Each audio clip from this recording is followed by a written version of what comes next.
Welcome to NTD. Good morning. Here are today's top stories. Vice President Kamala Harris reiterating that she'll represent all Americans if elected after controversial comments made by President Biden. The political firestorm comes in the home stretch of the presidential candidates' campaigns, both holding multiple events in different states. The Supreme Court granted an emergency appeal from Virginia to remove 1,600 potential non-citizens from the state's voter rolls. We have analysis on the High Court's decision. A judge in Pennsylvania ordered Bucks County not to reject people applying for early voting. He said election officials were violating the state's election code.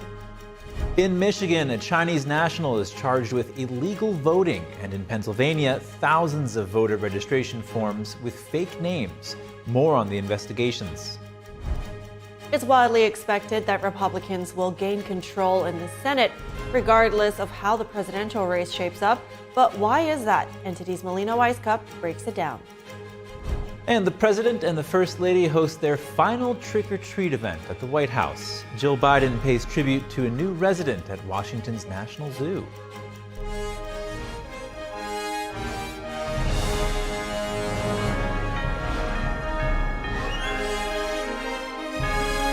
This is NTD Good Morning, live from our global headquarters in New York City. Here are Evelyn Lee and Kevin Hogan. Good morning and welcome to NTD. I'm Chris Beers in for Kevin Hogan. And I'm Evelyn Lee. Today is Thursday, October 31st.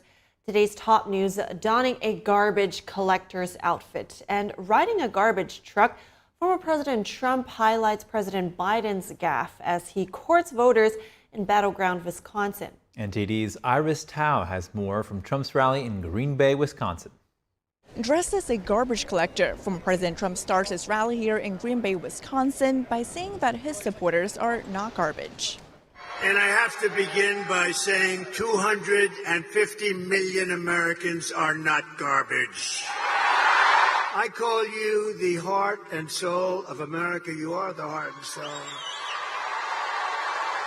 You built our country. It comes after he rode around in a Trump-branded garbage truck, telling reporters at the airport, How do you like my garbage truck? I love Puerto Rico, and Puerto Rico loves me. I don't know anything about a comedian.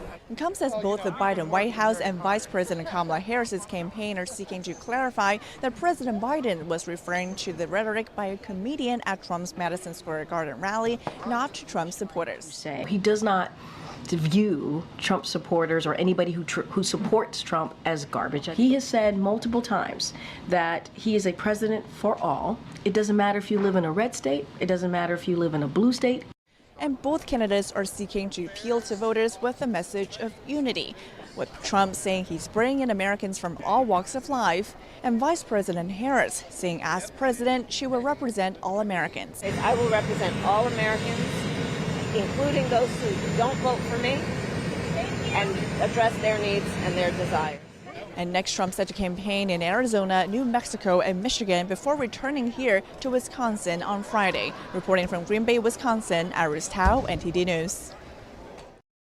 And Vice President Kamala Harris finished up a one-day, three-state tour with a rally and concert in Wisconsin. NTD correspondent Jason Blair brings us this report from Madison. Vice President Kamala Harris finished up a three-state tour here in Madison, Wisconsin, where she spoke to an audience of about 13,000 people.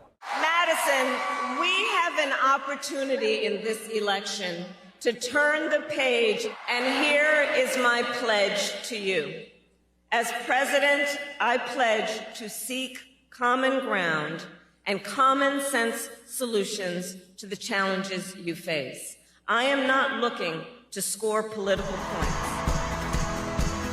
Before speaking, there were several musical performances, including folk rock group Mumford & Sons and singer Gracie Abrams. The campaign says the Madison rally is an effort to, quote, turn out Dane County and students at UW-Madison to vote early in this critical election. This is not political for you. This is your lived experience. And I see you, and I see your power. There were also several protesters who popped up from the crowd shortly after Harris took the stage They were yelling and holding signs. One said, "No funding for war crimes." Hey, you know what? Listen, we all want the war in Gaza to end and get the hostages out as soon as possible, and I will do everything in my power to make it heard and known, and everyone has a right to be heard, but right now I am speaking. The vice president plans to hit all 7 swing states from Thursday to Saturday to, quote, energize and mobilize voters in the final weekend before Election Day. Reporting in Madison, Wisconsin, Jason Blair, NTD News. The U.S. Supreme Court ruled yesterday that Virginia will be allowed to continue its purge of suspected non-citizens from voter rolls. NTD's Washington correspondent Jack Bradley has more from the Supreme Court. In a split 6-3 decision, the U.S. Supreme Court issued an emergency order allowing Virginia to purge suspected non-citizens from its voter registration rolls. Justice Sonia Sotomayor, Alina Kagan, and Ketanji Brown Jackson dissented. The High Court did not provide an explanation. The Supreme Court's decision comes after Virginia state officials reportedly removed the names of 1,600 non-citizens from voter registration rolls over the past few weeks. Now, it is federal law that non-citizens cannot vote. But then there's the concern raised by the Department of Justice that some of those removed from the voter rolls were citizens and just didn't fill out their DMV forms properly or became citizens only very recently. The decision overturned an appellate court's ruling that said that taking names off of voter rolls within 90 days of an election violated a federal law. The Supreme Court will also have to make another decision that could potentially affect tens of thousands of voters in Pennsylvania. That is, whether a voter can submit a provisional ballot if they improperly submitted a mail-in ballot already. All of this comes amid an incident of suspected voter fraud in Pennsylvania. On Friday, the Lancaster County District Attorney said that detectives found fraud on 2,500 voter applications, including wrong addresses, wrong voter information, duplicate handwriting, and non-matching signatures. The Supreme Court did cross off one case on Tuesday, that of Robert F. Kennedy Jr., who will remain on the ballot in Wisconsin and Michigan. He tried to take his name off the ballot in those states after dropping out of the race and endorsing former President Trump. Reporting from Washington, D.C., Jack Bradley, NTD News. The Supreme Court granted an emergency appeal yesterday to uphold the removal of 1,600 voter registrations in the state of Virginia. For some analysis behind their ruling, I spoke to Mark Miller. He's a senior attorney at the Pacific Legal Foundation, and I asked him how much power the Supreme Court has to sway the election. The Supreme Court obviously has a tremendous amount of power if it wants to use the power, and we've seen this in the past. The year 2000 is the best example. The Bush versus Gore election, the Supreme Court would say the justices who ruled effectively in favor of President Bush would say they were trying to stay out of the election, but the state of Florida wouldn't let them stay out. And they ultimately made a ruling that meant President Bush became George W. Bush. That's the best example. More recently, you could say when Colorado tried to remove President Trump from the ballot, for next week, the Supreme Court intervened and said, absolutely not. Colorado, you cannot remove President Trump from the ballot. If the voters of Colorado want to vote for him, if the party wants to nominate him, the Republican Party, then they get to do so. And I know that, well, according to CBS right now, there is almost 200 cases open. And recently, I know that the Supreme Court, for instance, denied to take former independent candidate RFK Jr. off the ballot in 2 key swing states. And as we have just talked about now, it just happened right now, and it's Wednesday today.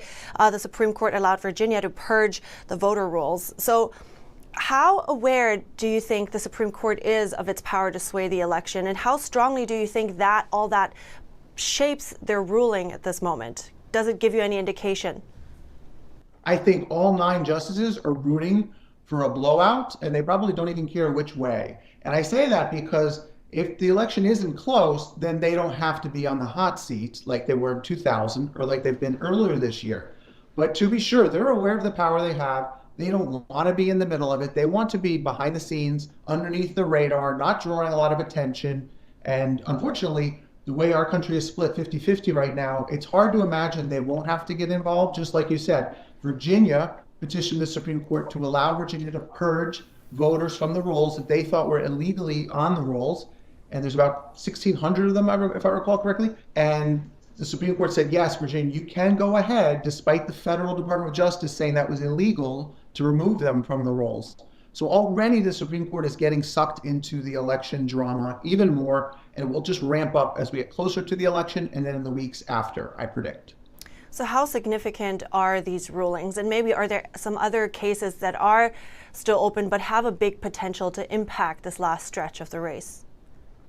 Well, absolutely. Their ability to impact the race can be dramatic. In Florida, it was like 57 votes, if I recall correctly, at one point that separated President Bush, what became President-elect Bush, from Vice President Gore. And so in Virginia, for example, which is a close state, it hasn't been described as one of the 7 states where the election could turn, but nevertheless, I think President Trump's team thinks they're in the game there. So if it's close, and Virginia has eliminated 1,600 voters, most of whom presumably would potentially be voting for Vice President Kamala Harris, you could see that potentially impacting the result of Virginia. And that's a lot of electoral votes. And that's going to go on all over the country. Certainly, there'll be massive fights in Pennsylvania about what ballots get counted and what ballots don't get counted if they arrive late, if they were not signed correctly, the envelopes that have absentee ballots.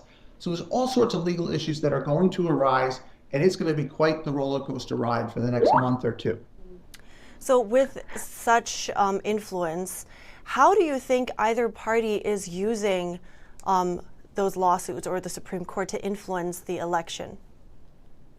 Well, both parties are already seeking court intervention. As you alluded to earlier, the Republican Party has filed upwards of 160 cases, and we haven't even reached Election Day in state courts and in federal court.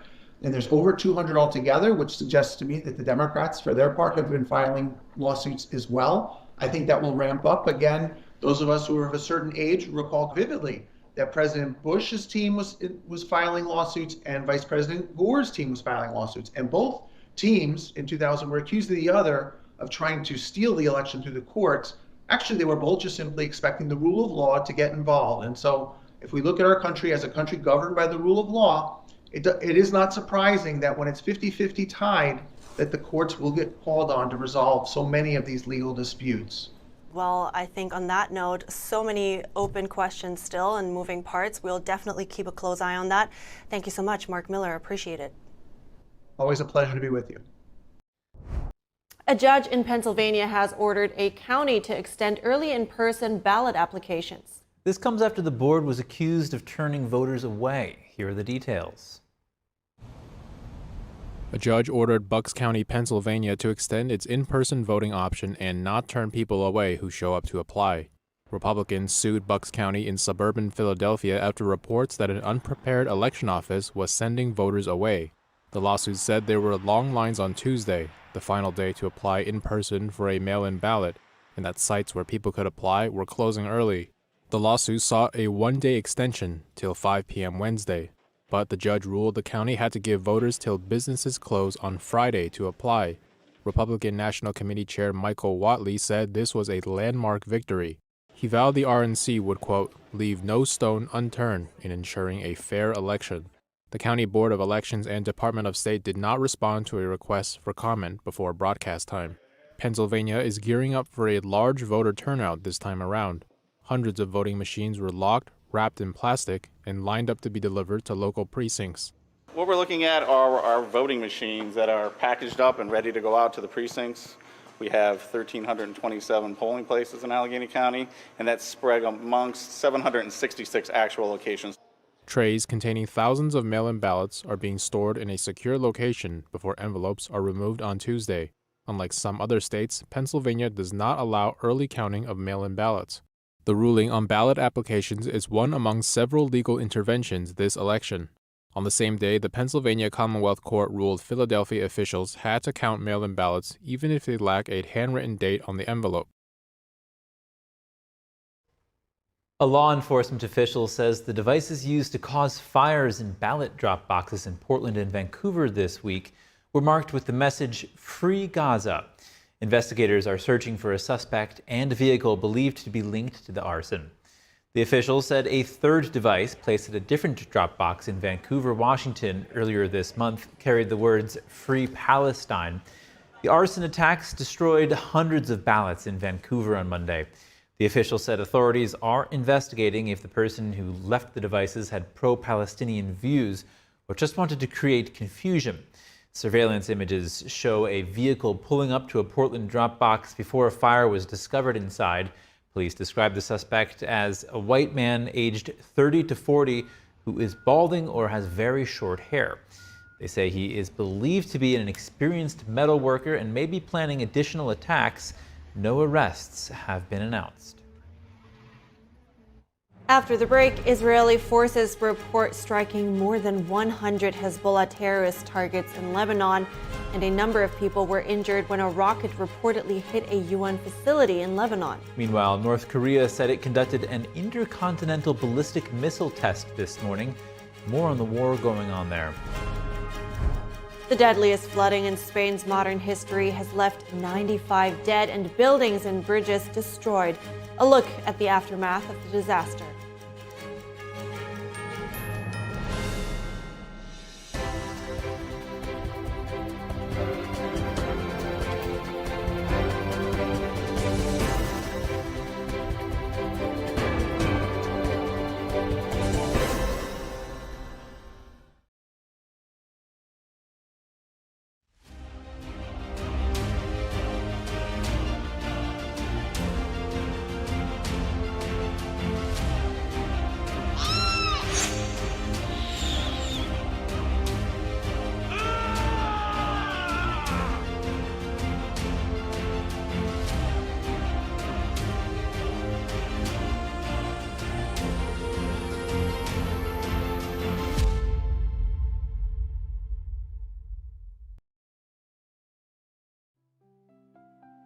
This is such a gentle painting, so beautifully portrayed.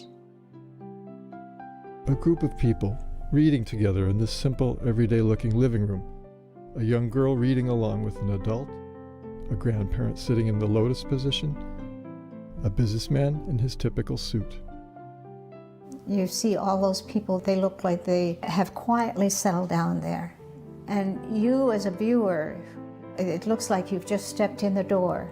You can't see what it is they're reading, so you're a little bit curious and you're kind of invited to walk in. This harmonious feeling is not by accident. It is the very subject of the work. The book they are reading is the main text of Falun Gong, which is an ancient Chinese spiritual discipline in the Buddhist tradition. At the core of Falun Gong are the values of truthfulness, compassion, and forbearance. Unfortunately, the practice is banned in China, where the artist resides. Thousands have been killed for their faith.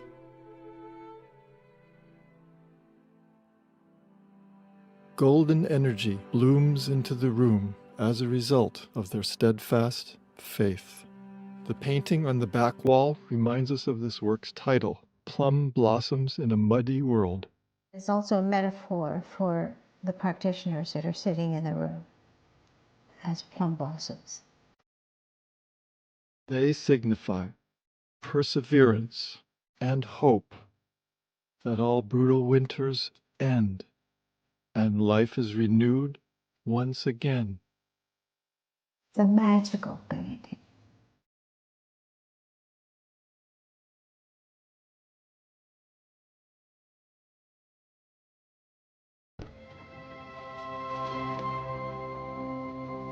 The impact of a meal goes well beyond feeding our bodies.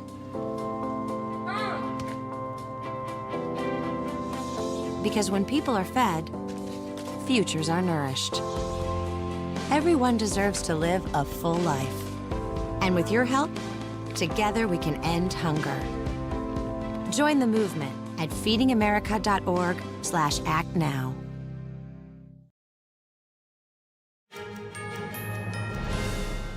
Welcome back. Israeli forces report striking over 100 Hezbollah targets in Lebanon. Meanwhile, a number of people were injured when a Hezbollah rocket reportedly struck a UN facility in Lebanon. NTD's Jason Perry has the details. An explosion was caught on live TV on Wednesday as Israeli forces unleashed a series of airstrikes in Lebanon.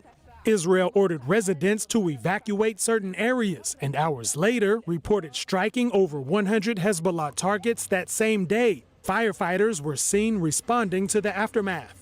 And other emergency crews responded to areas in the Bekaa region where they put out fires and searched the rubble for casualties. The Lebanese city of Sidon was also hit. A resident shared his thoughts. This street is an ordinary residential street with ordinary civilian residents. There are no camps, no weapons, nothing here. Sidon has always been safe. Israeli forces said they killed dozens of Hezbollah terrorists throughout Lebanon, including the deputy commander of Hezbollah's elite forces. State Department spokesperson Matthew Miller said the U.S. supports Israel's right to go after legitimate Hezbollah targets, but should do so in a way that does not threaten the lives of civilians. But of course, when you are conducting a military operation in an area where civilians are operating, and we know that Hezbollah does embed itself among civilian targets, you want to actually see civilians evacuate. Meanwhile, Hezbollah terrorists in Lebanon fired a barrage of rockets into northern Israel, one of which injured 2 farm workers. The Iran-backed Hezbollah terrorist group began firing rockets into Israel after the October 7th massacre, in solidarity with the Iran-backed Hamas terrorist group in the Gaza Strip. Israeli forces also reported that a Hezbollah rocket struck a United Nations facility in southern Lebanon. The United Nations Interim Force in Lebanon, or UNIFIL, reported a number of casualties from the strike. Israel has repeatedly asked UNIFIL to leave the combat zone, where they are currently fighting Hezbollah terrorists.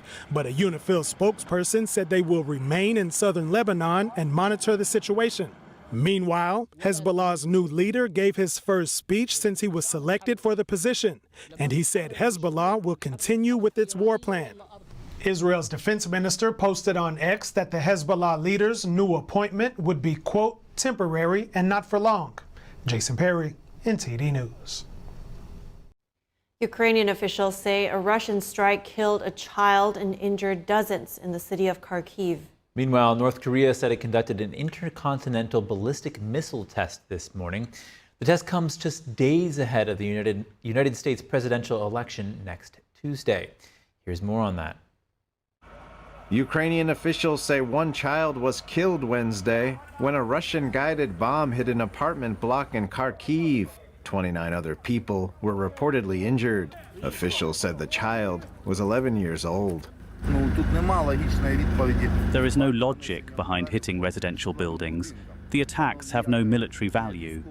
It is just plain terror. On Wednesday, some allies of Ukraine spoke at the United Nations Security Council about reports of North Korean soldiers being sent to Russia. North Korea's regional rivals, South Korea and Japan, have been especially concerned about this development. We are closely monitoring this development with serious concern, including the imminent risk that these troops may take direct part in Russia's aggression against Ukraine, which would constitute a grave violation of international law, including the UN Charter. Russia's ambassador says the Russian military's interaction with North Korea does not violate international law. I would like to underscore that Russian interaction with the DPRK in the military and other areas is in line with international law and is not a violation of it. It's not aimed at third countries. It's not a threat for the countries of the region or the international community. But Ukraine insists that North Korea sending troops and having those troops be trained by Russia violates a number of United Nations Security Council resolutions. U.S. Defense Secretary Lloyd Austin said earlier up to 10,000 North Korean forces have already been deployed to eastern Russia, wearing Russian uniforms and carrying Russian equipment.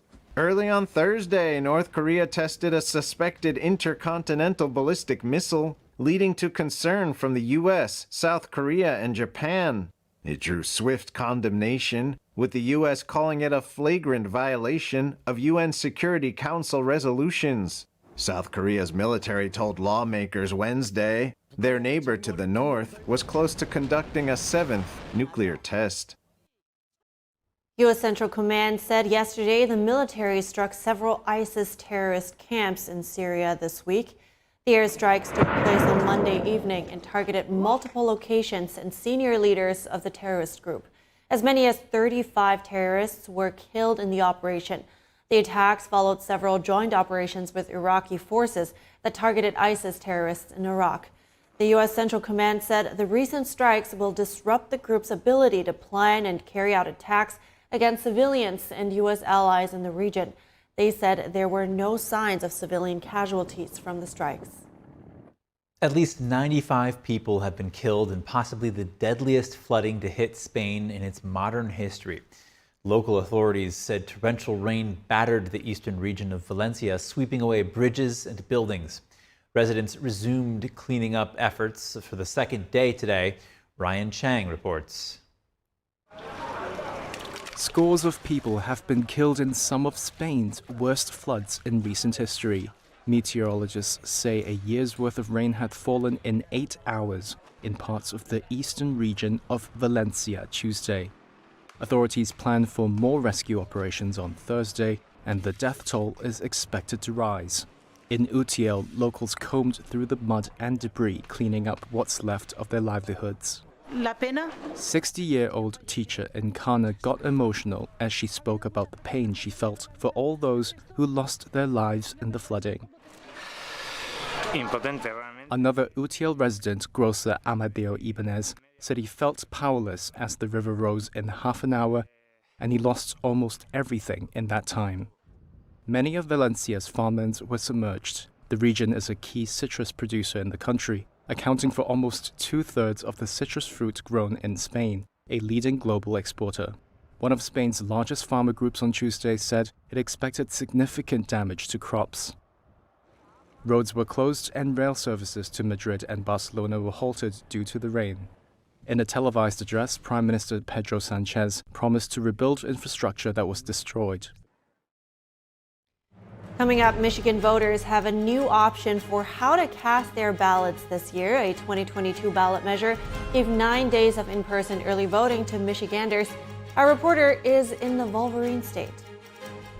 And it's widely expected that Republicans will gain control in the Senate regardless of how the presidential race shapes up. But why is that? NTD's Melina Wisecup breaks down Democrats' math problem.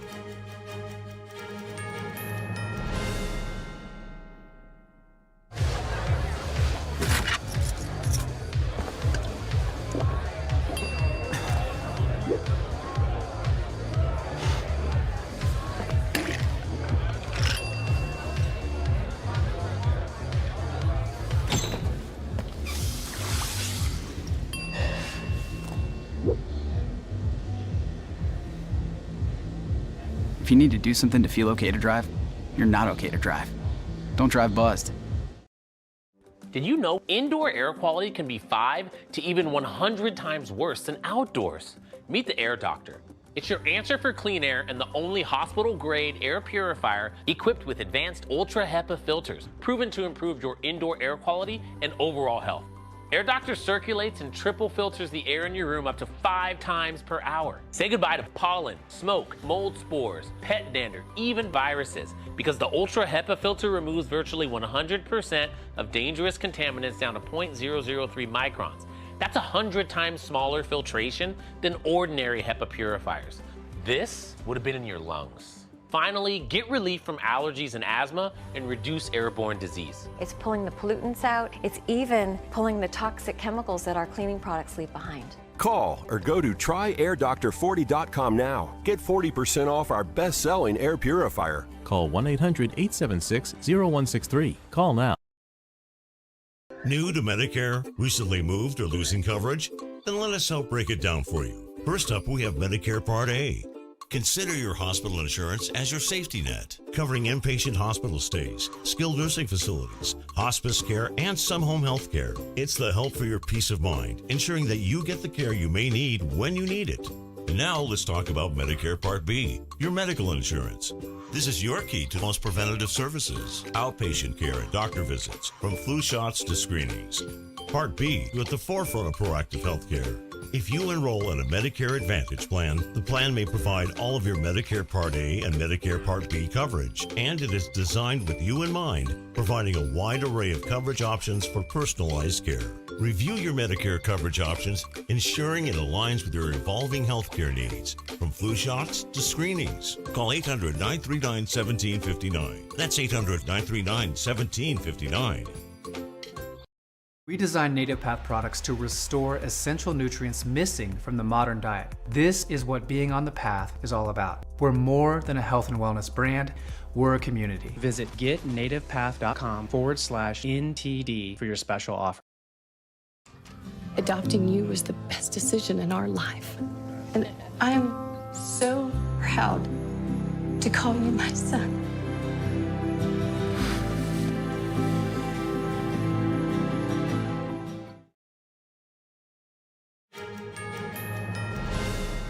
Welcome back. If you're just joining us now, here are some of today's top headlines. Former President Trump campaigned in Rocky Mount, North Carolina, before heading to Green Bay, Wisconsin for another rally yesterday. Vice President Harris rallied in Raleigh, North Carolina, Harrisburg, Pennsylvania, and Madison, Wisconsin in a single day. Elon Musk has been summoned to a court hearing today over awarding $1 million to registered voters in swing states. The Philadelphia District Attorney's Office filed the lawsuit on Monday. It called the giveaway by Musk's America PAC a, quote, illegal lottery and is calling for a judge to shut it down. The judge also ordered that all parties must be present at the time of the hearing.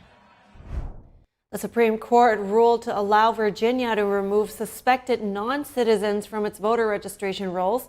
Governor Glenn Youngkin's administration has removed some 1,600 voters, calling it a common sense measure to prevent non-citizens from voting. A Pennsylvania judge has ruled Bucks County must extend its early voting application deadline until tomorrow.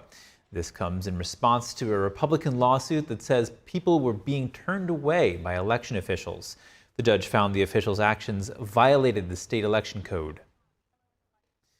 There's a new way to vote in Michigan. This is the first year Michigan voters have the option to vote in person early. That's thanks to a ballot measure voted for by 60% of Michiganders in 2022. It affords 9 days of in-person early voting. We take a closer look with our election correspondent, Chris Bobb, who's in East Lansing, Michigan right now.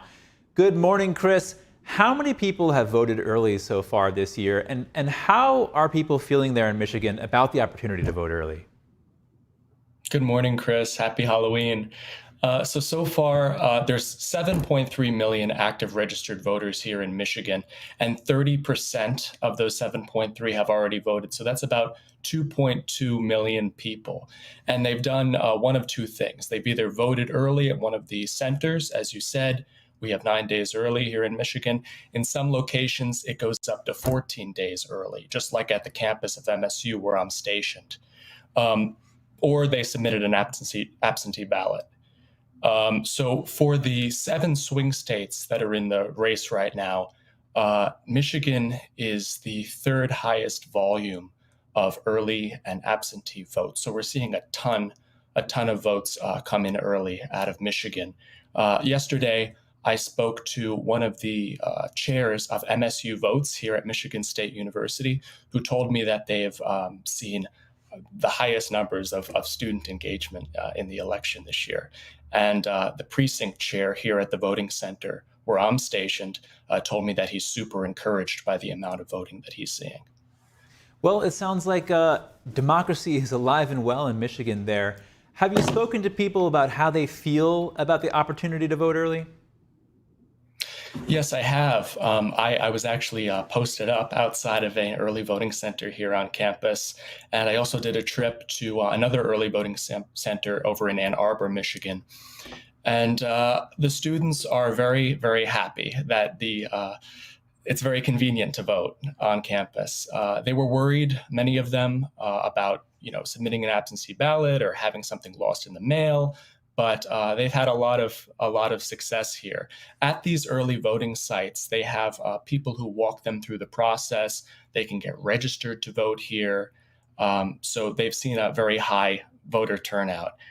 If you think back in 2022, Michigan had the highest youth voter turnout in the entire nation, excuse me. So that was 37%, according to the Secretary of State here in Michigan. And the issues that I'm hearing this year that are encouraging students to come out, it's abortion is a top issue. For both men and women, they've mentioned that abortion rights are one of their top issues, and the border. Those are the two big issues that I've been hearing the most. All right, now, former President Donald Trump and Vice President Kamala Harris have both been campaigning in Michigan this past week. Is there anything about their message to Michiganders that stands out in contrast to their message to voters in other battleground states? I think that, both candidates were here last Saturday when early voting happened across the state. The 9 days of early voting kicked off, and their message was get out early. And Michigan really is a key battleground state. Trump only won Michigan by about 10,000 votes in 2016, and he lost Michigan to Joe Biden by 150,000 votes in 2022. So it is a very, very tight race here. It's actually in 2016, it was the narrowest margin in Michigan's state history and the narrowest margin of any state in the election. So another message that I've been hearing quite frequently is the message of Democrats to Muslim Americans and Arab Americans here in Michigan. Just yesterday, Bill Clinton was speaking at a church campaigning for Kamala Harris. And he said this quote, which I wrote down because I thought it was very interesting. He said, "We cannot kill our way out of conflicts, but we do have to fight our way to safety." And a lot of the people on the campaign trail here for Kamala Harris have been speaking about the war in Gaza. So if you remember back in primary season, Joe Biden didn't receive about 13% of votes in the primary. They went to uncommitted. 100,000 votes didn't go to him. And in cities like Dearborn, Hamtramck, Dearborn Heights, the majority of votes cast in those locales were for uncommitted. And now with the last rally that Trump did in Michigan, the mayors of Hamtramck have come out, the council members have come out and supported Donald Trump for president, even though they're Democrats. The mayor of Dearborn Heights has said that voters need to vote their conscience, and he's not going to endorse either candidates. So one of the big messages for Democrats here is appealing to Muslim Americans and telling they're still standing with them amid a lot of discontent from that community here in Michigan. Yeah, and I would add to that, I've been seeing online, on X, other social media platforms, that younger people are calling on their peers to vote their conscience and not vote for Kamala Harris, even if it means allowing Trump to win the election, if that is indeed the case. Now let's look at this. A Chinese student is set to face criminal charges for knowingly voting in Michigan as a non-citizen. What do you know about that? So this student, what we know so far is that he's a 19-year-old male, and he attends the University of Michigan in Ann Arbor. In Ann Arbor, Michigan, there are 2 early voting sites on campus at the University of Michigan. One is in their central campus at their Museum of Art. The other one's in North Campus at the Dunstan Center. So apparently, from what I know, the student went to the Museum of Art early location and registered to vote. He must have submitted an affidavit saying that he doesn't have proof of residence, but he certified that he was a citizen of the United States. At these centers, you can both register to vote and you can cast your ballot. And once you cast that ballot into the tabulator, it cannot be retrieved. And there's no way of knowing which ballot was submitted by him because there's no identification on these ballots. So it's not like vote by mail where you have your address in there or something like that. It's impossible to tell which is his. So that vote that he submitted illegally is going to be counted. Yeah, and it's probably a good thing that you can't tell whose vote that is, because I mean that could lead to all kinds of other problems, finding out who's voting for who and then targeting people in theory. Chris Bobb in East Lansing, Michigan, thank you so much for your time. Thank you. Jumping the gun? A local TV station in Pennsylvania apologizes for displaying early election results. The ABC affiliate showed Vice President Kamala Harris winning the election during a Sunday broadcast. The station said the numbers showed up on the channel's broadcast of the Formula One Mexico Grand Prix on Sunday evening. It says they were not reflective of any actual vote count. The channel says the numbers were randomly generated test results and that they were sent to news organizations to check their equipment before election night. The numbers showed Harris defeating Trump 3.2 million votes to 2.9 million votes. Michigan officials charge a Chinese citizen student for illegal voting. Meanwhile, Pennsylvania is investigating voter registration applications amid possible fraud. NTD's Daniel Monahan has more on the cases. The Michigan case involves a 19-year-old Chinese national, a student at the University of Michigan. He registered to vote on Sunday, signing a document vowing he was a U.S. citizen. The student later tried to retract the illegal vote. Detroit News reported that the vote can't be retracted. The student was charged with attempting to vote illegally and lying on a form to secure voter registration. Congressman John Molinar called on state leaders to take serious action against the Chinese Communist Party's attempts to influence the United States. Meanwhile, officials in York County, Pennsylvania, are investigating voter registration and mail ballot applications. Former President Trump wrote on Truth Social earlier this week that York County received thousands of potentially fraudulent voter registration forms and mail ballot applications from a third party. He also mentioned an investigation in Lancaster County. York County President Commissioner Julie Wheeler says her county received a large delivery containing thousands of election-related materials from a third-party organization. She added that the papers appeared to include completed voter registration forms, as well as mail-in ballot applications. Wheeler says if they find any suspected fraud, they will alert the district attorney's office. Pennsylvania Secretary of State Al Schmidt mentioned the investigations in York County and Lancaster County during a video briefing on Tuesday. The department has been in touch with these counties from the very beginning to provide guidance to them as they conduct their investigations, and will continue to support them as needed. Several days ago, officials in Lancaster County said they were investigating around 2,500 voter registration forms for possible fraud. They said the applications had fake names, incorrect addresses, and other problems. Those ballots are being linked to a large-scale canvassing operation in the state.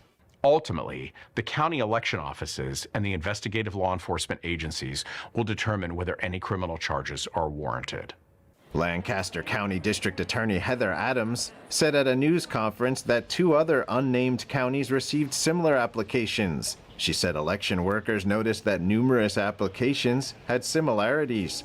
Adams said that although the investigation is ongoing, it appears to be an organized effort.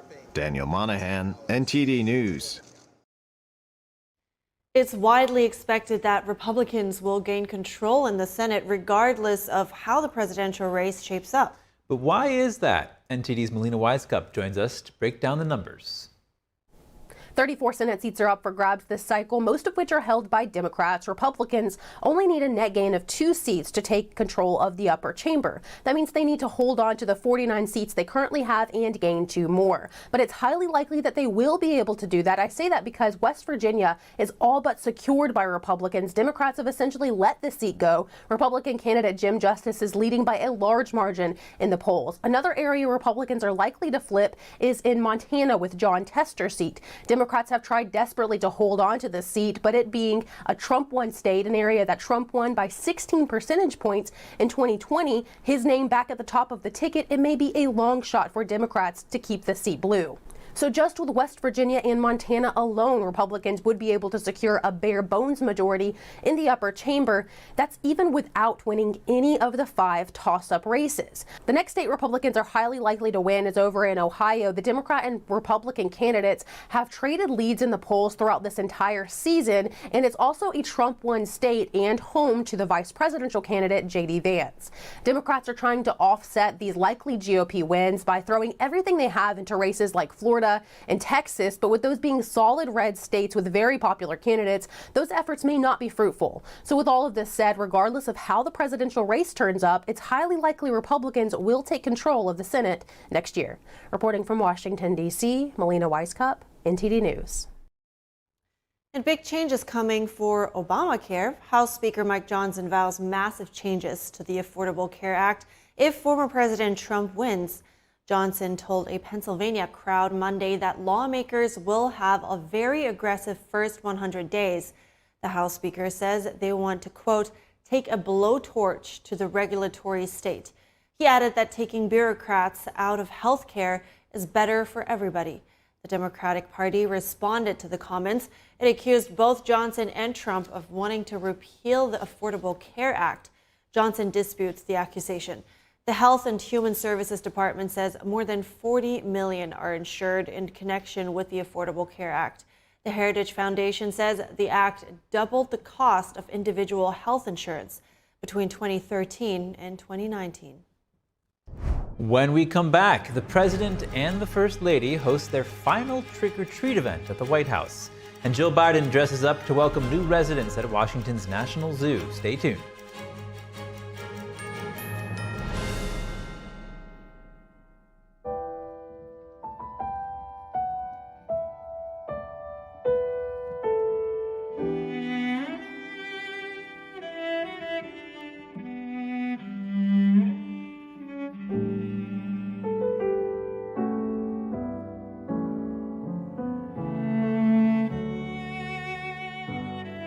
大提琴不仅仅是一件乐器，它是有生命、有感情的，需要我们精心的照顾。往往我们一个小小的动作，可能都会对人情绪产生微妙的影响。天音的品牌是福星，我们对于传统的理念很荣幸被神韵艺术团选为指定供应商。时间是酿造音色的不可替代的陪伴。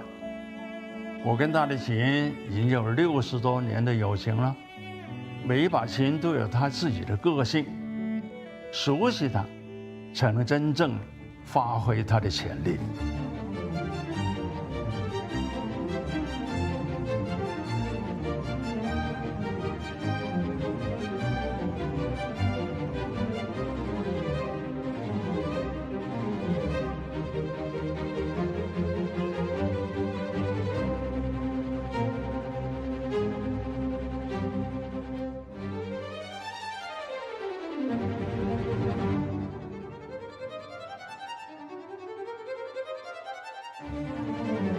所以，我希望给你的每一把琴，都是首先我所信任的。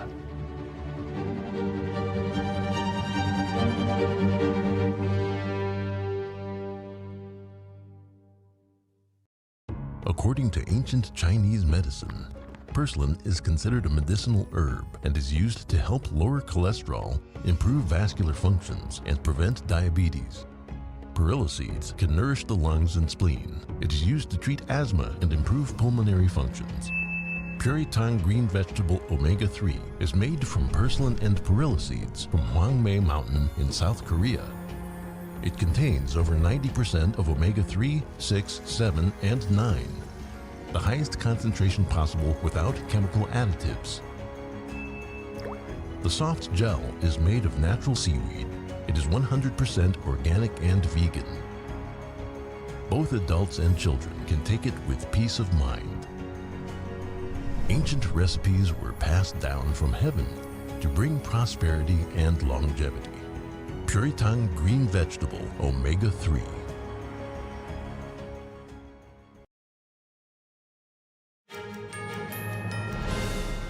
Welcome back. A pig has tested positive for bird flu for the first time in the U.S. The USDA says the pig was from a backyard farm in Crook County, Oregon, that has a mix of poultry and livestock. The USDA says bird flu was found in other animals on the farm. 5 pigs were euthanized and tested out of an abundance of caution. The USDA says the swine did not display any sign of illness. The farm has been quarantined and other animals are under surveillance. Bird flu in pigs is worrisome. They can become co-infected with bird and human viruses. That could result in a more dangerous virus that can more easily infect humans. Fortunately, the agency says there is no concern about the safety of the nation's pork supply since the farm was not a commercial farm. Moving on, a county in Georgia is suing chemical company Biolab over a chemical fire that broke out last month. The fire engulfed the company's industrial building near Atlanta and sent plumes of chemicals into the air. Rockdale County is asking for compensation and are also seeking to have Biolab's plant in the county shut down. Biolab's parent company, Kick Consumer Products, was also named in the lawsuit. The two companies are accused of failing to secure and manage the hazardous material that were stored at the factory.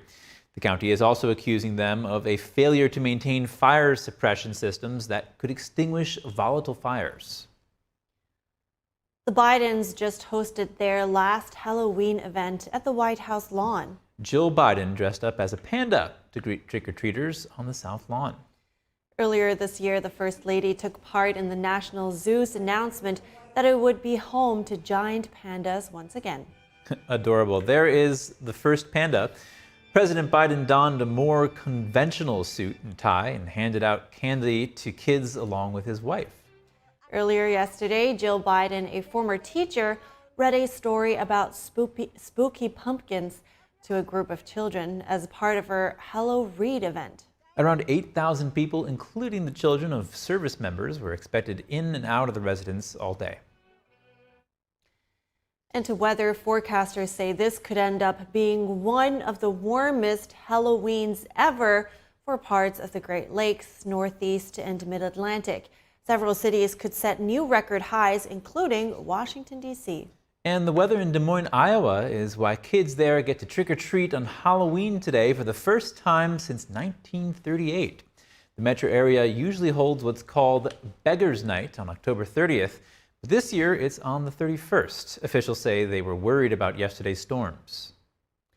Also, a unique flipping ship from the 1960s, capable of rotating from horizontal to vertical, is said to be saved from the scrap heap.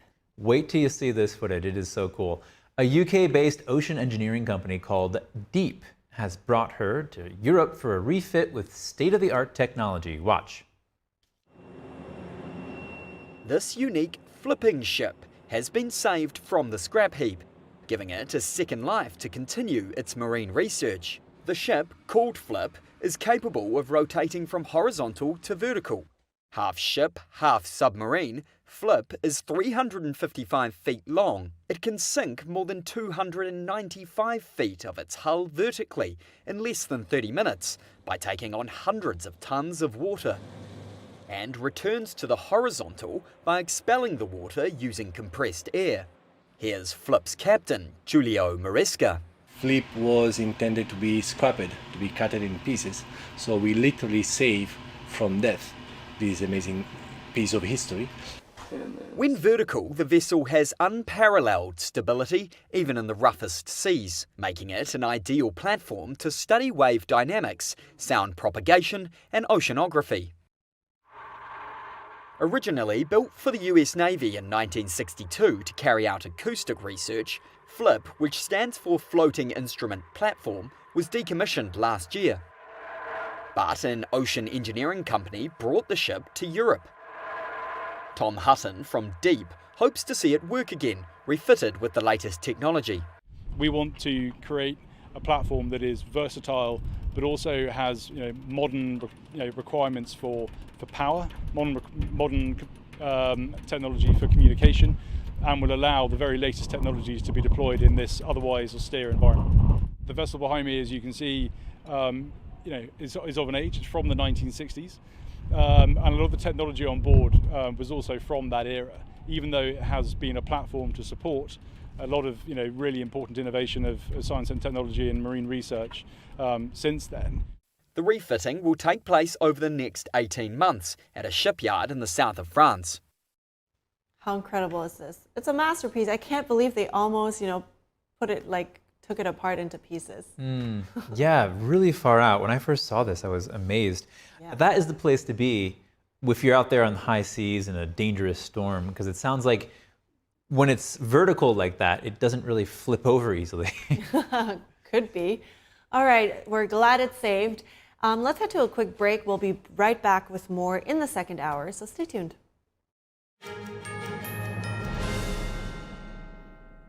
Election day is right around the corner. Have you voted yet? This is your chance to speak, to enact the change you would like to see. And that's why we're here, to keep you informed every step of the way. So stick with NTD for the most detailed analysis on all of the issues that matter most to you. And be sure to tune into our election night coverage. And don't forget to vote.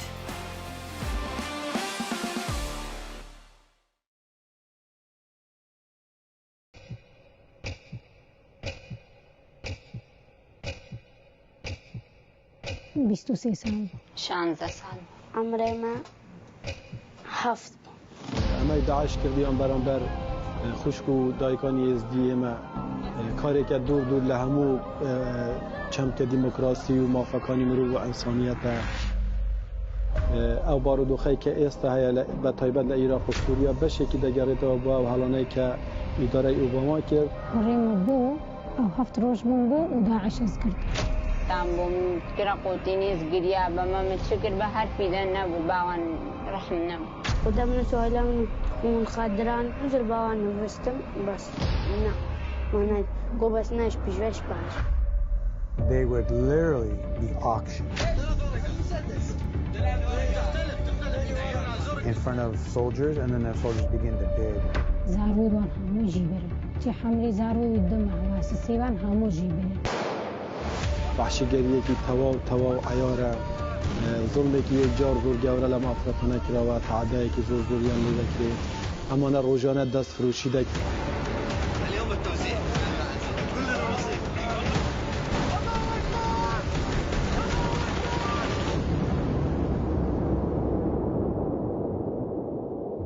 Imagine being a child, having a child mentality, and these evil people come and wheel you away from the only safety you've ever known.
If you love them enough to crawl into a play place to get them to come down,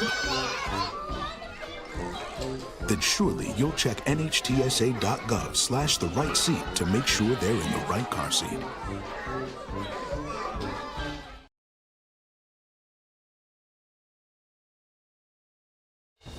NTD Good Morning is brought to you by Native Path, your top trusted supplement brand on the path to healthy living.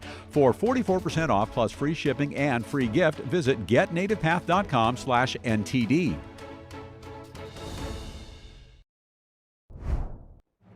Welcome to NTD. Good morning. Here are today's top stories. Vice President Kamala Harris reiterating that she'll represent all Americans if elected after controversial comments made by President Biden.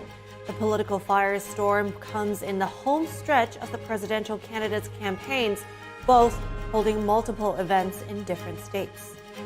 The Supreme Court granted an emergency appeal from Virginia to remove 1,600 potential non-citizens from the state's voter rolls. We have analysis on the High Court's decision. A judge in Pennsylvania ordered Bucks County not to reject people applying for early voting. He said election officials were violating the state's election code. In Michigan, a Chinese national is charged with illegal voting in Pennsylvania. Thousands of voter registration forms with fake names. More on the investigations. It's widely expected that Republicans will gain control in the Senate, regardless of how the presidential race shapes up. But why is that? NTD's Melina Weiskup breaks it down.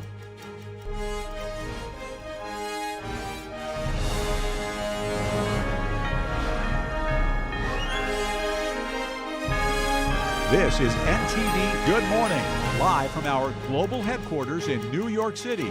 Here are Evelyn Lee and Kevin Hogan. Good morning and welcome to NTD. I'm Chris Beers in for Kevin Hogan. And I'm Evelyn Lee. Today is Thursday, October 31st. Topping the news this morning, donning a garbage collector's outfit and riding a garbage truck, former President Trump highlights President Biden's gaffe as he courts voters in battleground Wisconsin. It's amazing what candidates will do with 6 days left of the election. NTD's Iris Tao has more from Trump's rally in Green Bay, Wisconsin. Dressed as a garbage collector, former President Trump starts his rally here in Green Bay, Wisconsin by saying that his supporters are not garbage. And I have to begin by saying 250 million Americans are not garbage. I call you the heart and soul of America. You are the heart and soul. You built our country. It comes after he rode around in a Trump-branded garbage truck, telling reporters at the airport, "How do you like my garbage truck? I love Puerto Rico, and Puerto Rico loves me. I don't know anything about a comedian." It comes as both the Biden White House and Vice President Kamala Harris's campaign are seeking to clarify that President Biden was referring to the rhetoric by a comedian at Trump's Madison Square Garden rally, not to Trump supporters. He does not view Trump supporters or anybody who supports Trump as garbage. He has said multiple times that he is a president for all. It doesn't matter if you live in a red state. It doesn't matter if you live in a blue state. And both candidates are seeking to appeal to voters with a message of unity, with Trump saying he's bringing in Americans from all walks of life, and Vice President Harris saying as president, she will represent all Americans. I will represent all Americans, including those who don't vote for me, and address their needs and their desires.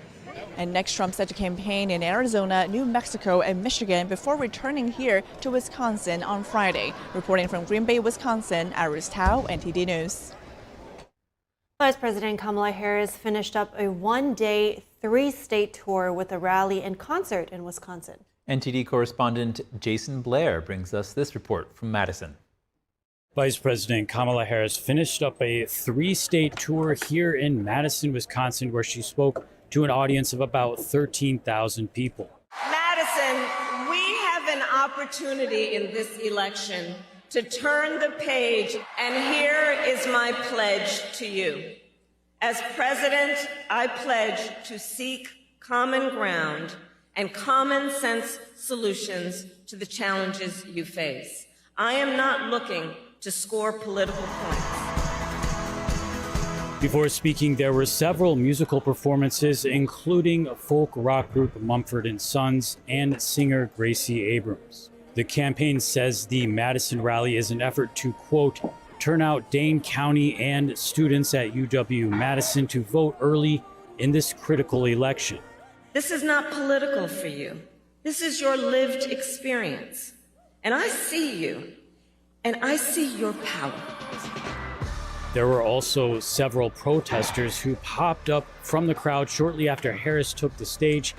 They were yelling and holding signs. One said, "No funding for war crimes." Hey, you know what? Listen, we all want the war in Gaza to end and get the hostages out soon as possible, and I will do everything in my power to make it heard and known.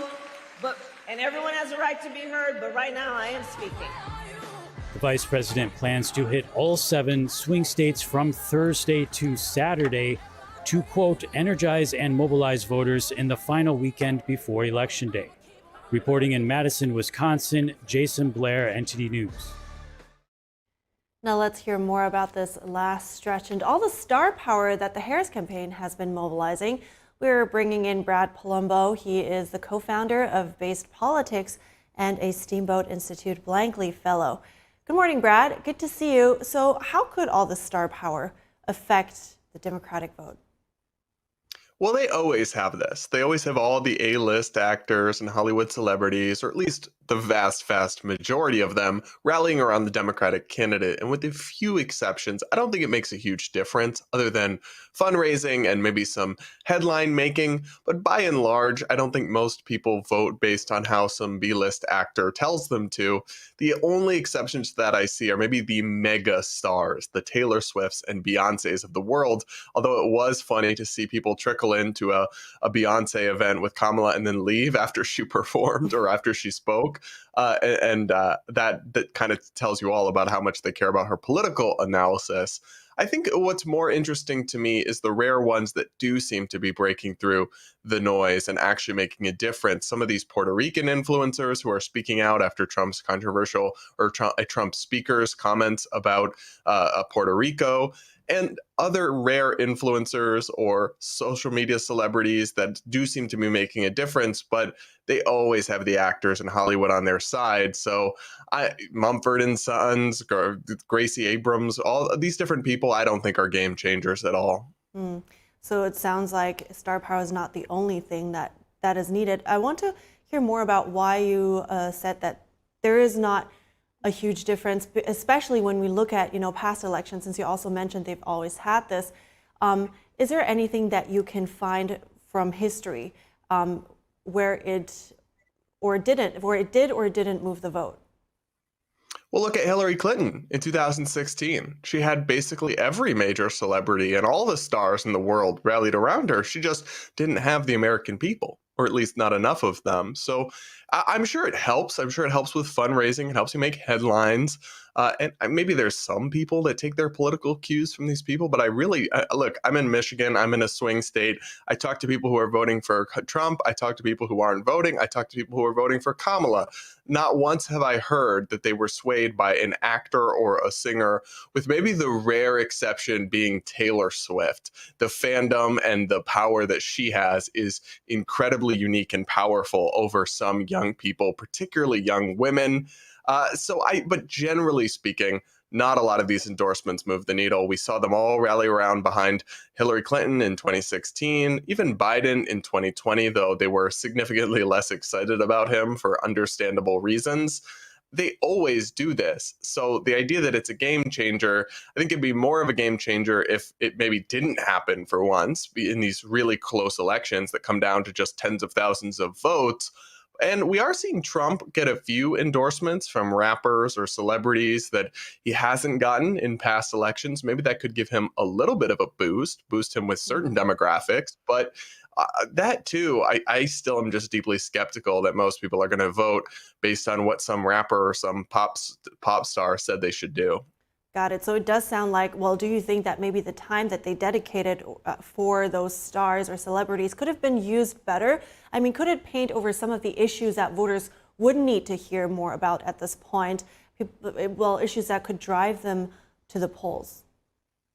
I think it's easy, though. It's easy to just do a celebrity event with big names and have pop stars sing and then say, like Kamala did in that clip you played, oh, well, I'm going to find common ground and solutions for the problems that Americans care about. But notice how she didn't mention any specifics or any actual ideas, because that's where things get tricky. That's where things get hard. Public policy is not easy. It's not simple. And when you actually get specific on what you're going to do, it makes some people happy, but it makes other people very upset. So I think the reason that candidates are drawn to these kinds of high-profile celebrity-style events is that they're easy. They don't take much. They don't require you to sacrifice much or put much skin in the game. They just allow you to get headlines and have an attention-grabbing spectacle without actually going into any fraught territory. But that also means you're not actually addressing very much that's meaningful, because to actually discuss something meaningful, you do have to risk offending somebody or offending an interest group. And I think both of these campaigns, but especially the Harris campaign, are just in damage limitation mode in the last couple days and before the election, trying to avoid any big changes or controversies or gaffes or blunders that could cost them in such a close race. Got it. And talking about the issues, though, that Harris especially is addressing, her closing arguments, it was a lot about the threat of democracy. How strong do you think that performance was? And I know some are holding the concern that maybe she might be hammering too hard on that messaging of Trump and the threat for democracy. How do you see that? I don't know that that's the thing Americans really care about. If you look at their priorities, I don't think most people believe Trump will become a dictator if he wins re-election. And I think a lot of people were bothered by his post-election conduct in 2020, but ultimately the system did hold. What Americans really care about is the high cost of groceries, the economy, the border crisis, crime and public safety, all of these issues that I think it's very safe ground for Kamala Harris with her base and with the media to talk about January 6th, to talk about democracy. And it does resonate with a certain type of voter, but that voter's already hardcore in the tank for Kamala. So that's not what I would be doing if I was advising her in a closing argument or a stretch to be focusing on.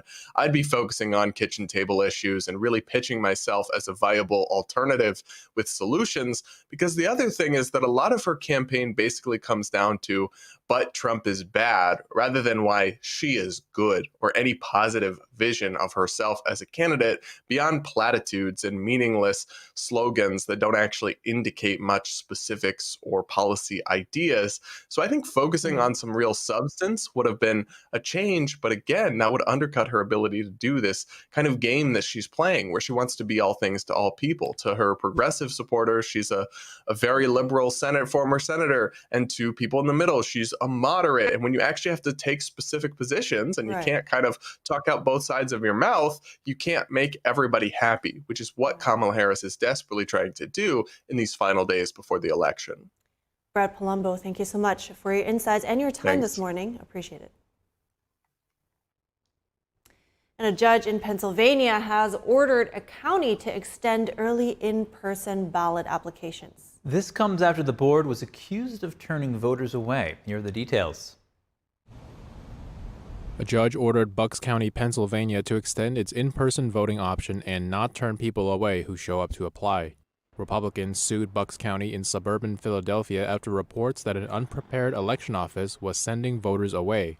The lawsuit said there were long lines on Tuesday, the final day to apply in person for a mail-in ballot, and that sites where people could apply were closing early. The lawsuit sought a one-day extension till 5 p.m. Wednesday, but the judge ruled the county had to give voters till businesses close on Friday to apply. Republican National Committee Chair Michael Whatley said this was a landmark victory. He vowed the RNC would, quote, leave no stone unturned in ensuring a fair election. The County Board of Elections and Department of State did not respond to a request for comment before broadcast time. Pennsylvania is gearing up for a large voter turnout this time around. Hundreds of voting machines were locked, wrapped in plastic, and lined up to be delivered to local precincts.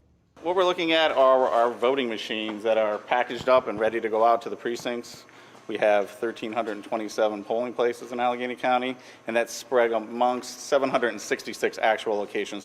Trays containing thousands of mail-in ballots are being stored in a secure location before envelopes are removed on Tuesday.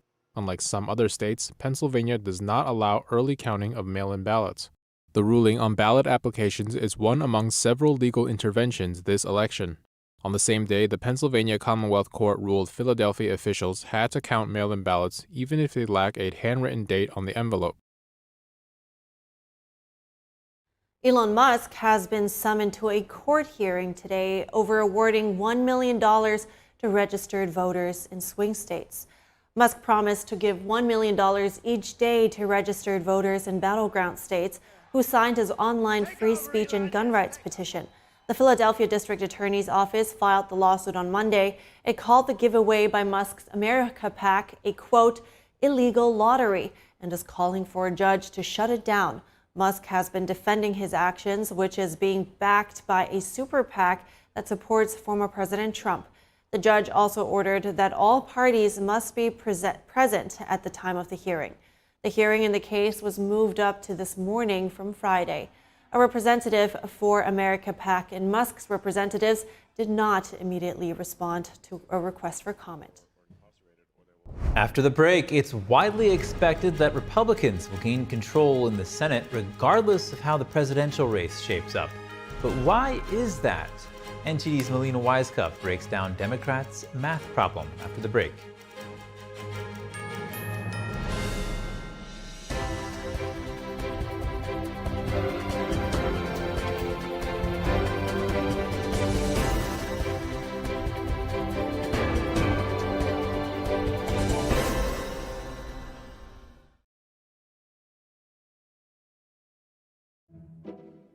Funny expression. There's a little scar right below his neck.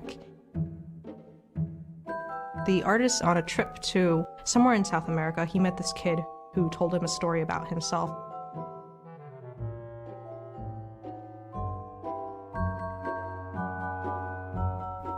The technique is really good. As you'll see, like in the foreground, there's water on his face. The texture is so realistic, but then sort of in the back, you have these washed out colors, almost a sort of fantasy feel. The whole of the picture is very balanced, and you still get that sense of harmony and warm light from it. The artist, he was really moved by the child's spirit. The child's from the slums, and so he looks around and he sees people who either get into drugs or they get into gangs, and he doesn't want that for himself. So he was telling this artist about how he's gonna make a better life for himself. The immense spirit and determination that the kid had really stuck with the guy, so that's why he painted such a large portrait of the child. Many of us have been child fighters, but this little kid learned to defend himself in his own way. It's a great sacrifice that way. And so this is another form of strength, another form of endurance. We are capable of much more than we think. These children amaze us.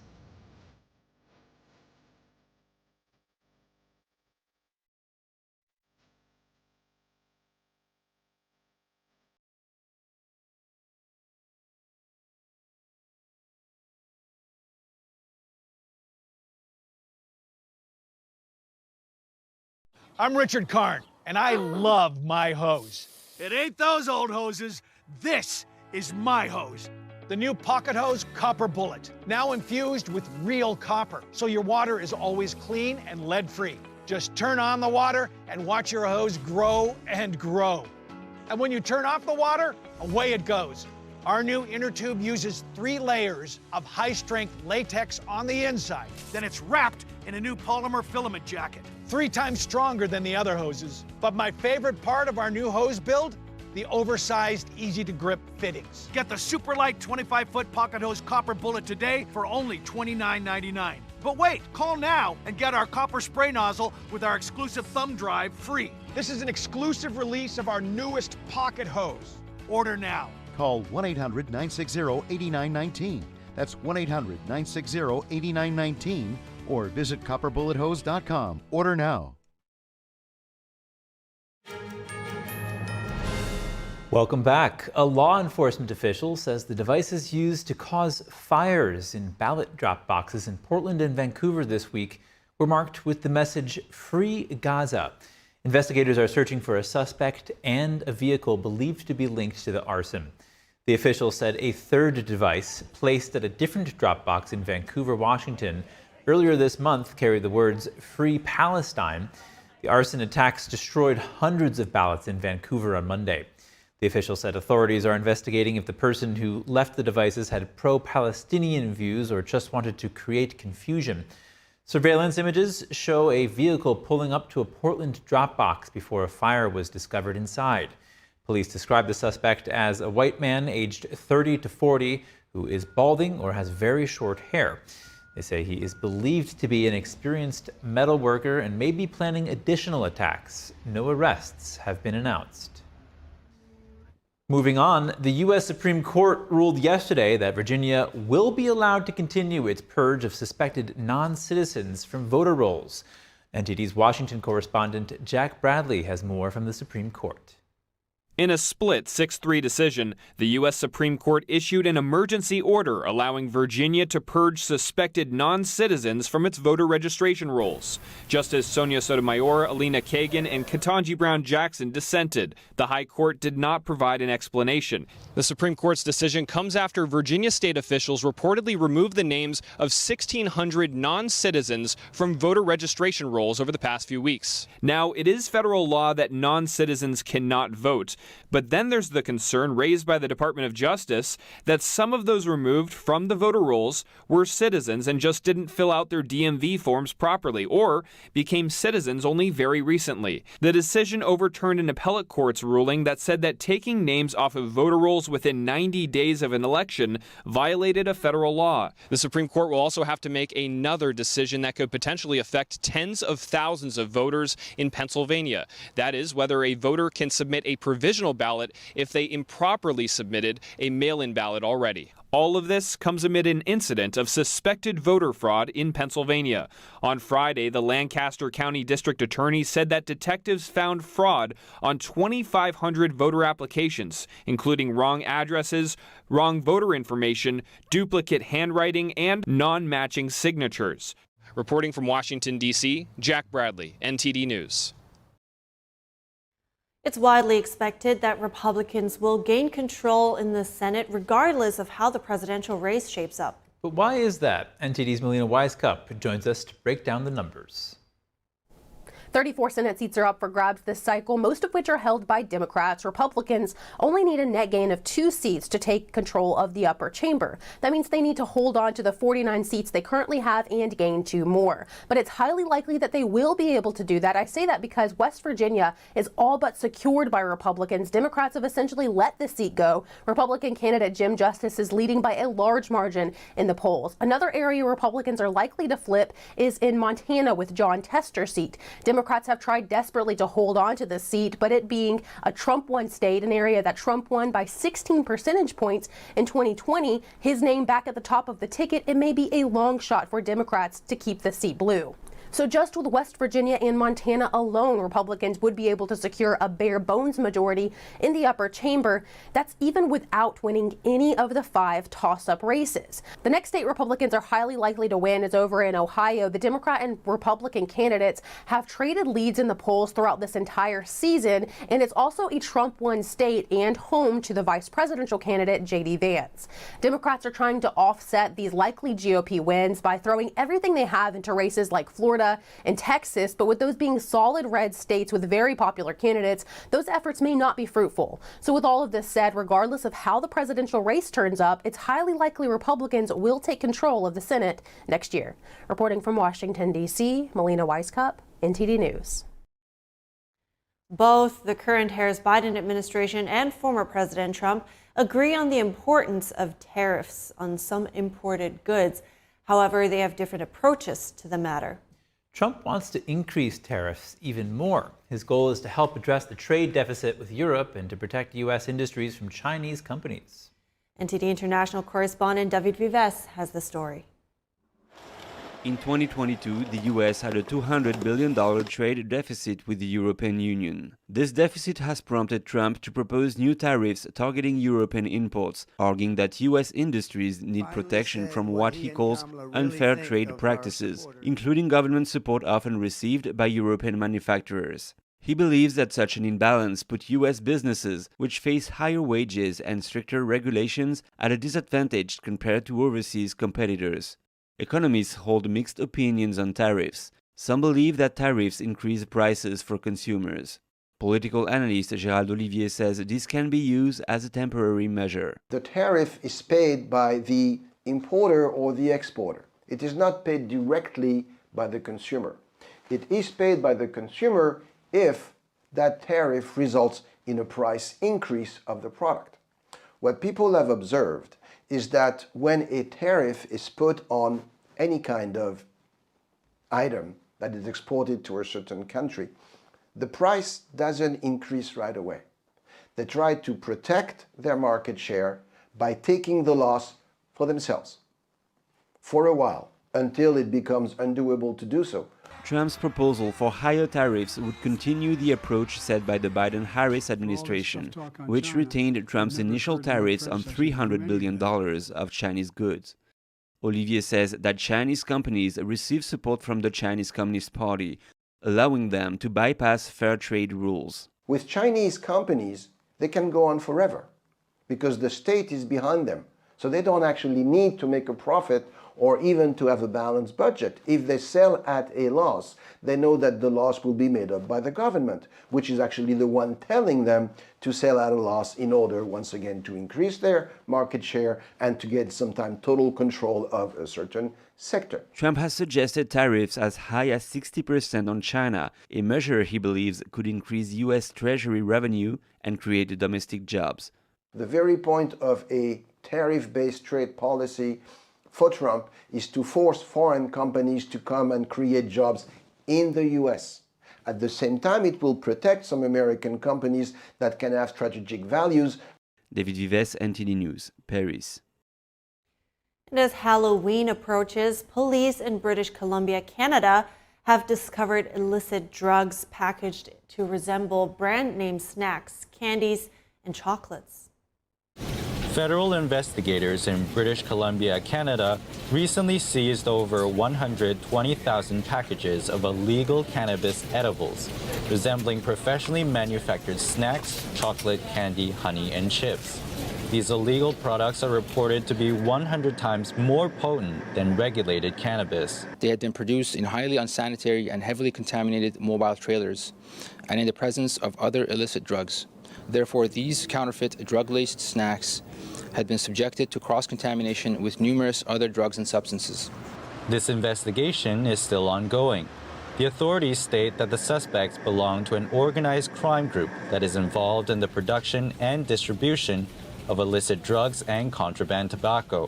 We continue to work with our partners domestically and internationally to combat organized crime and the production and distribution of illicit substances. According to the Government of Canada, in 2023, there were over 8,000 drug-related fatalities recorded. As Halloween approaches, police urge civilians to exercise extreme caution if they come across such products in the future. NTD News, Canada. Up next, Pennsylvania is a key swing state that could potentially determine the winner of the presidential election. We'll take a look at what's on voters' minds as they cast their ballots.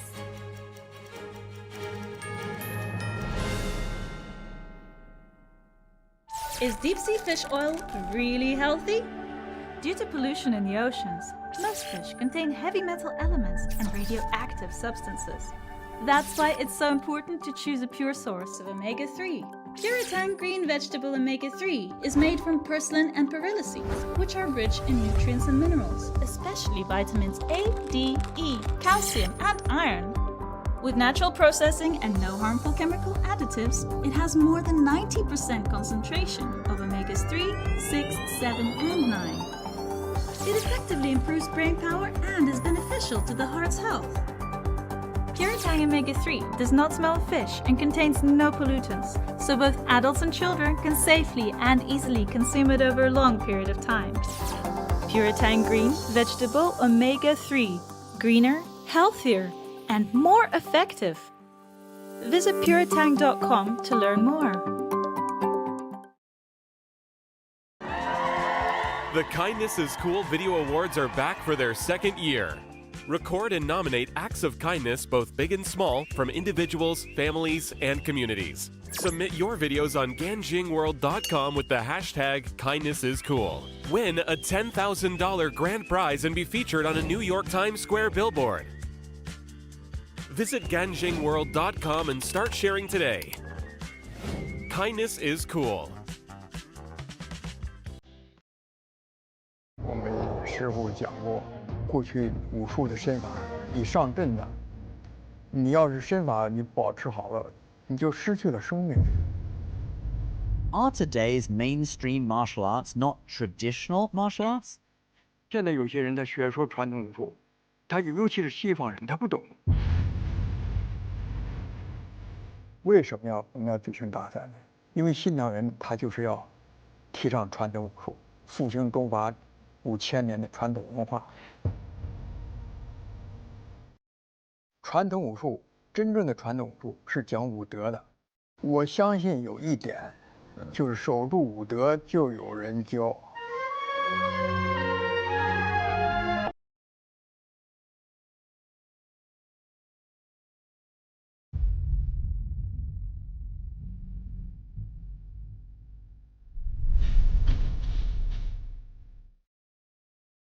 We design native path products to restore essential nutrients missing from the modern diet. This is what being on the path is all about. We're more than a health and wellness brand, we're a community. Visit getnativepath.com/NTD for your special offer.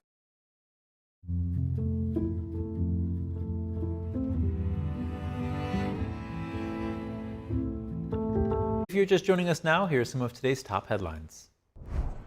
Former President Trump campaigned in Rocky Mount, North Carolina before heading to Green Bay, Wisconsin for another rally yesterday. He dressed as a garbage collector after the controversial comments made by President Biden. Vice President Harris also rallied in Wisconsin in the city of Madison, where she was joined by folk rock group Mumford & Sons and singer Gracie Abrams. This followed events she held in Raleigh, North Carolina and Harrisburg, Pennsylvania on the same day. Elon Musk has been summoned to a court hearing today over awarding $1 million to registered voters in swing states. The Philadelphia District Attorney's Office filed the lawsuit on Monday. It called the giveaway by Musk's America PAC a, quote, illegal lottery and is calling for a judge to shut it down. The judge also ordered that all parties must be present at the time of the hearing. The Supreme Court ruled to allow Virginia to remove suspected non-citizens from its voter registration rolls.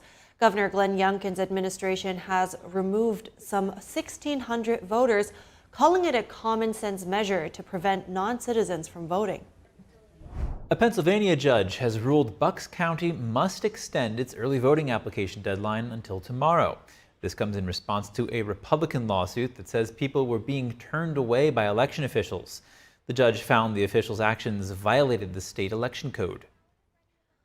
There are an estimated 250,000 farmers in the key swing state of Pennsylvania, and those voters could play a decisive role in the outcome of the presidential election. In Pastoral, Pennsylvania, many farmers hope for a Trump win. Here are the details. Erie County, Pennsylvania is nestled between Buffalo, New York, and Cleveland, Ohio. Parts still have a pastoral feel, and folks with family roots in the soil say they're proud of that heritage. This region in southeastern Erie County was all originally settled as farmland in the early 1800s. Our family in particular started a dairy farm here in 1858.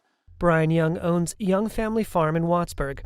He says the 200-acre farm isn't large enough to sustain itself on agriculture alone, and so his family maintains it primarily as a tradition. So today, this is something we keep alive for our children and for our family legacy and history by growing row crops such as corn and soybeans.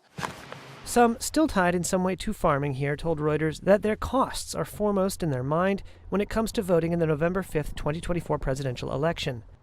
State data estimates there are about 250,000 farmers in Pennsylvania. We're in Waterford, Pennsylvania this morning.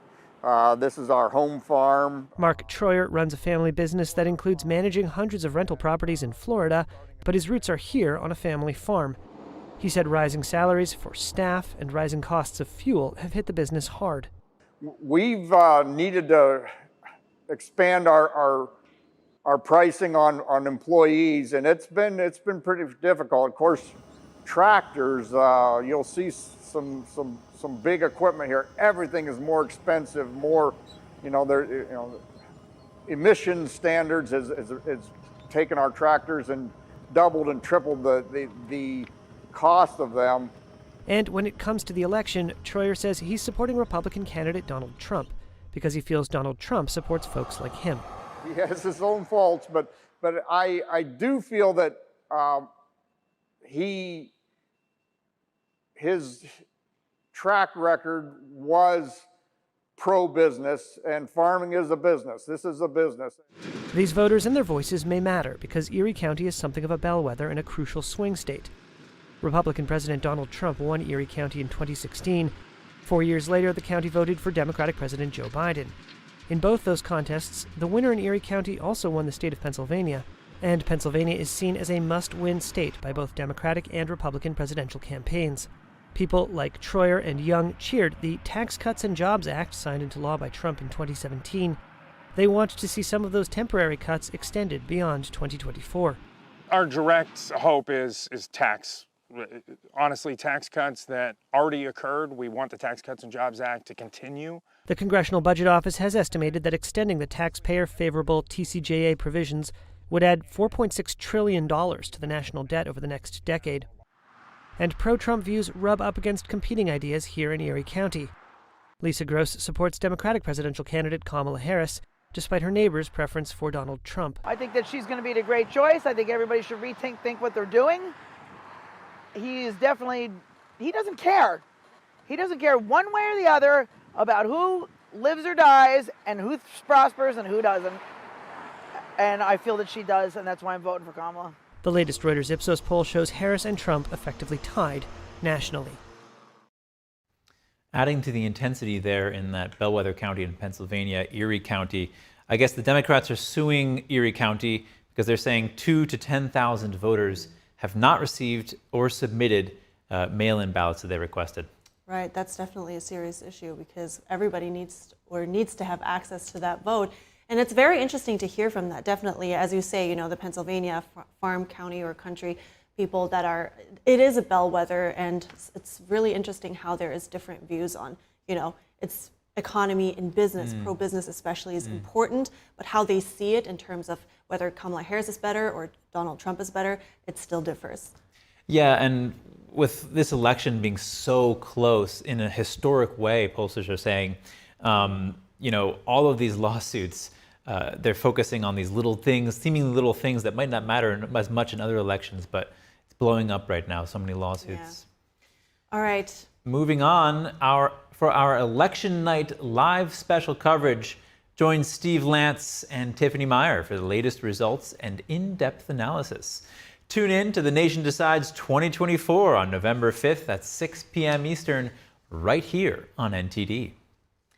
All right, on that note, we're wrapping up our show right here, but be sure to stay tuned for NTD News Today. The broadcast starts at 10 a.m. Eastern Time. And for round-the-clock original news coverage, visit us at ntd.com or download our NTD app. Also, don't forget to follow us on X at NTD Good Morning. Thank you so much for watching now. I'm Evelyn Lee. And I'm Chris Beers.